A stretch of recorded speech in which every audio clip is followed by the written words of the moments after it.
السلام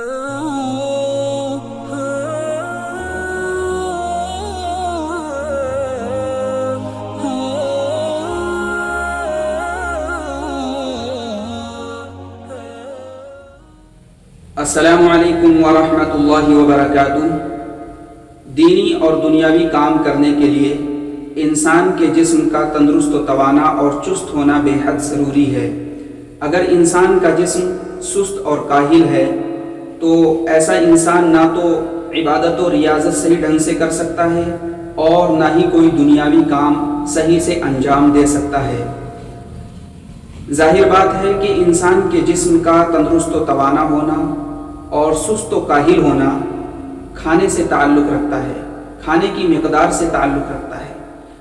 اب سوال یہ ہے کہ جسم کو تندرست و توانا رکھنے کے لیے، چست رکھنے کے لیے انسان کو کم سے کم کتنی مقدار میں کھانا کھانا چاہیے۔ اس سلسلے میں اللہ کے رسول صلی اللہ علیہ وسلم کی تعلیم ہماری رہنمائی کرتی ہے۔ ترمذی کے اندر ایک بہت پیاری حدیث ہے اللہ کے رسول صلی اللہ علیہ وسلم کی، جس کے راوی حضرت مقداد رضی اللہ تعالی عنہ ہیں۔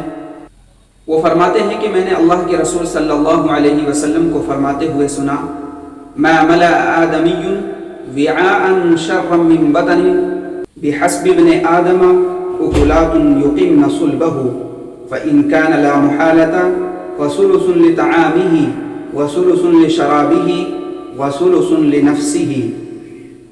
یعنی کسی انسان نے اپنے پیٹ سے برا برتن کبھی نہیں بھرا، ابن آدم کے لیے چند نوالے کافی ہیں جو اس کی کمر سیدھی رکھیں، اور اگر زیادہ کھانا ضروری ہو تو تہائی پیٹ کھانے کے لیے، تہائی پینے کے لیے اور تہائی سانس لینے کے لیے مختص کر دے۔